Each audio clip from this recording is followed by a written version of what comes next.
जय माता दी। आज दिनांक 2 फरवरी रविवार और आज माघ मास गुप्त नवरात्रि का चौथा दिन है और चौथे दिन महाविद्या माँ भुवनेश्वरी और माँ कुष्मांडा की पूजा की जाती है।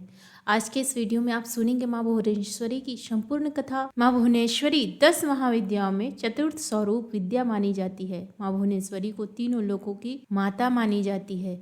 माँ भुवनेश्वरी साक्षात पूरे संसार को धारण करती है और इसका पालन पोषण करती है। माँ भुवनेश्वरी को जगत माता और जगत धात्री के नाम से भी पुकारा जाता है। माँ भुवनेश्वरी आकाश, वायु, पृथ्वी, अग्नि और जल का निर्माण करती हैं। शास्त्रों में माँ भुवनेश्वरी को मूल प्रकृति कहते हैं। शास्त्रों में वर्णन मिलता है कि माँ भुवनेश्वरी भगवान शिव के वाम भाग में सदैव विराजमान रहती हैं और इनकी पूजा करने से अपार ऐश्वर्य की प्राप्ति होती है। जीवन की सभी समस्याएं दूर हो जाती हैं। माँ भुवनेश्वरी की पूजा करने वाले भक्तों की सभी मनोकामनाएं बहुत शीघ्र पूरी हो जाती है। माँ भुवनेश्वरी को शक्ति और सृष्टि कर्म में महालक्ष्मी स्वरूप माना जाता है। आदि शक्ति भगवती माँ भुवनेश्वरी भगवान शिव की सभी लीलाओं में उनकी सहचर हैं, सदा उनके साथ साथ रहती हैं। माँ भुवनेश्वरी का स्वरूप बहुत ही सौम्य है और इनके समस्त अंग कांति से परिपूर्ण है। यह अपने सभी भक्तों को अभय और समस्त सिद्धियां प्रदान करती हैं। देवी पुराण में बताया गया है कि मूल प्रकृति का दूसरा नाम भुवनेश्वरी है। माँ भुवनेश्वरी के श्री अंगों से प्रातः काल के सूर्य के समान आभा निकलती रहती है। माँ अपने मस्तक पर चंद्रमा का मुकुट धारण करती हैं। इनके 3 नेत्र हैं और इनके मुख पर हमेशा मुस्कान छाई रहती है। माँ भुवनेश्वरी देवी के भुजाओं में पाश, अंकुश, वरद तथा अभय मुद्रा विराजमान रहती है। गुप्त नवरात्रि में माँ भुवनेश्वरी की पूजा करने के लिए सबसे पहले स्नान करके साफ स्वच्छ वस्त्र धारण करें। आज के दिन लाल या फिर हरे और नारंगी रंग के वस्त्रों का प्रयोग कर सकते हैं। अब किसी एकांत कमरे में या अपने घर के पूजा कक्ष में पूर्व दिशा की ओर मुंह करके बैठ जाएं। पूजा करने के लिए हमेशा उन्हीं आसन का प्रयोग करें।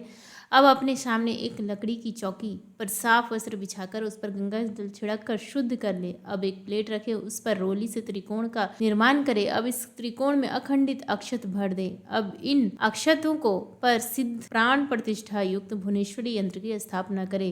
भुवनेश्वरी यंत्र के समक्ष अक्षत की 10 ढेरियां बनाए और इन ढेरियों के ऊपर क्रमशः एक एक लघु नारियल स्थापित करे।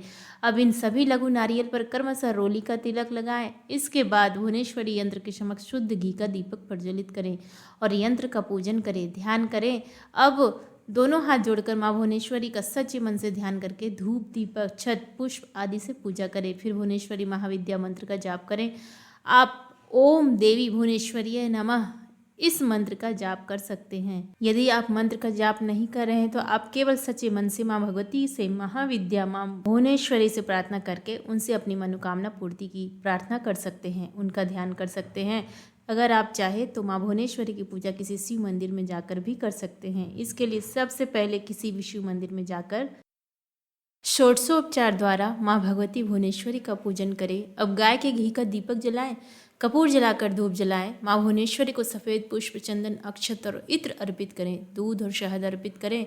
साथ ही माँ भुवनेश्वरी को मावे का या मावे से बनी मिठाई का भोग लगाएं। इसके बाद आप ओम श्री भुवनेश्वराय नमः इस मंत्र का 108 बार जाप करें। माँ भुवनेश्वरी की पूजा संपन्न करने के बाद माँ को चढ़ाए गए भोग को किसी भी सुहागिन महिला को आप दे सकते हैं। और अगर ऐसा करना संभव ना हो तो आप माँ पार्वती जी के चरणों में भी इस प्रसाद को अर्पित कर सकते हैं। यदि आप ऐश्वर्य प्राप्त करना चाहते हैं तो माँ भुवनेश्वरी पर रात रानी का इत्र अर्पित करें। पारिवारिक समस्याओं को दूर करने के लिए माँ भुवनेश्वरी को 12 सफ़ेद पुष्प अर्पित करें।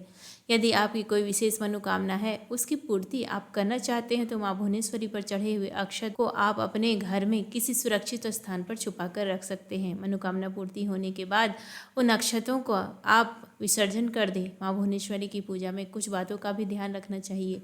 महाविद्या माँ भुवनेश्वरी की उपासना करने के लिए उपासक को सिद्ध प्राण प्रतिष्ठित भुवनेश्वरी यंत्र, सफेद हकीक या रुद्राक्ष की माला, एक 10 लघु नारियल, यह 3 चीजें होना अति आवश्यक है। लघु नारियल का वास्तु शास्त्र में विशेष महत्व बताया गया है।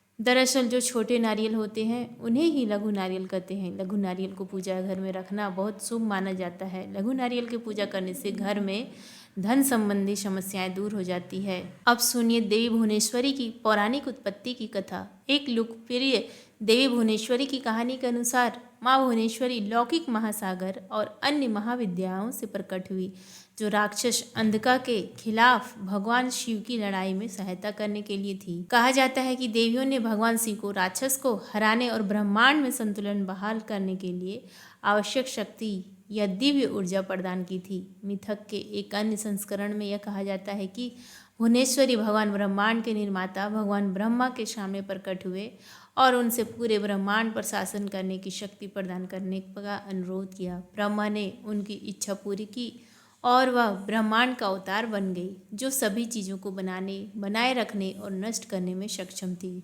देवी भुवनेश्वरी कहानी कहती है कि देवी भुवनेश्वरी की पृथ्वी देवी का रूप धारण करने के लिए कहा जाता है और पृथ्वी या पृथ्वी के तत्व से जुड़ा हुआ है। पृथ्वी देवी के रूप में उन्हें भूमि की उर्वरता, वृद्धि और बहुतायात के लिए जिम्मेदार माना जाता है। हिंदू पौराणिक कथाओं में भुवनेश्वरी को अंतरिक्ष के तत्व से भी जोड़ा जाता है, जिसे प्राथमिक तत्व माना जाता है, जिससे अन्य सभी तत्व उत्पन्न होते हैं, जैसे उसे सारी सृष्टि के स्रोत के रूप में देखा जाता है। भुवनेश्वरी देवी के शरीर का स्थूल जगत एक अवधारणा है जो हिंदू धर्म और तंत्र के कुछ स्थानों में गहराई से समाहित है। यह विश्वास इस विचार में निहित है कि ब्रह्मांड दिव्य स्त्री ऊर्जा का विस्तार है, जिसे शक्ति के रूप में माना जाता है, और यह कि सृष्टि के सभी पहलू देवी के शरीर का हिस्सा है। भुवनेश्वरी ब्रह्मांड के निर्माण और जीविका से जुड़ी हुई है और अक्सर उन्हें एक सुनहरे रंग और 4 भुजाओं के साथ चित्रित किया जाता है। इस मान्यता के अनुसार स्थूल जगत या संपूर्ण ब्रह्मांड भुवनेश्वरी भगवान का शरीर है। इसका मतलब यह है कि सभी सृष्टि सबसे छोटे उप परमाणुविक कणों से लेकर सबसे बड़ी आकाश गंगाओं तक देवी के होने का हिस्सा है। इस समझ का उद्देश्य परमात्मा के लिए विस्मय की भावना और सृष्टि के सभी पहलुओं की परस्पर संबंधता की पहचान को प्रेरित करना है।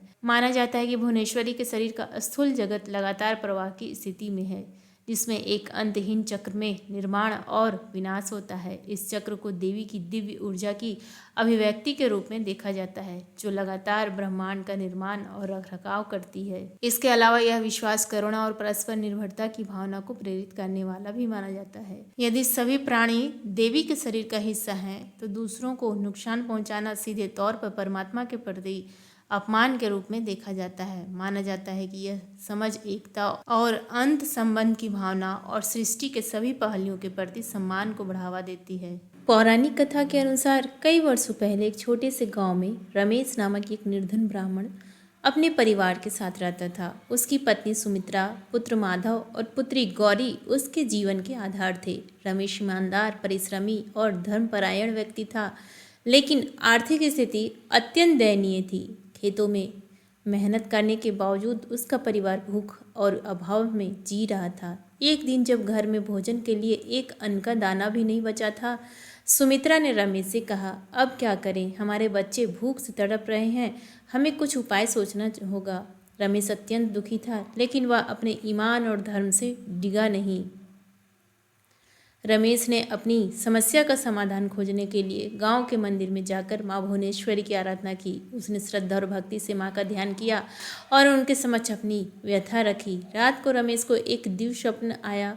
माँ भुवनेश्वरी स्वयं प्रकट हुई और कहा, वत्स, चिंता मत करो, भक्ति और परिश्रम से सब संभव है। प्रातःकाल उठकर नदी किनारे जाओ, तुम्हें वहाँ कुछ मिलेगा जो तुम्हारी समस्या का समाधान करेगा। सुबह होते ही रमेश अपने परिवार को लेकर नदी किनारे पहुंचा। वहां उसने एक चमकता हुआ पत्थर देखा, जिसे उठाते ही एक दिव्य वाणी गूंजी, यह कोई साधारण पत्थर नहीं, यह माँ भुवनेश्वरी का आशीर्वाद है। इसे घर ले जाओ और श्रद्धा से पूजन करो। रमेश ने घर आकर पत्थर को माँ भुवनेश्वरी का प्रतीक मानकर पूजा करनी प्रारंभ कर दी। जैसे ही उन्होंने दीप जलाया और माँ का स्मरण किया, घर में चमत्कारिक रूप से अन्न और धन प्रकट हो गया।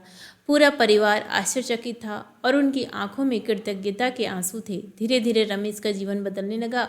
उसकी आर्थिक स्थिति सुधर गई, खेतों में अच्छी फसल होने लगी और गांव में उसका सम्मान बढ़ने लगा। वह अपनी संपत्ति को लेकर केवल अपने लिए नहीं रखता था, बल्कि जरूरतमंदों को सहायता भी करता था। एक दिन गांव में कुछ लालची व्यापारी आए। उन्होंने रमेश से उस चमत्कारी पत्थर को बेचने की मांग की और उसके बदले में अपार धन देने का वादा किया।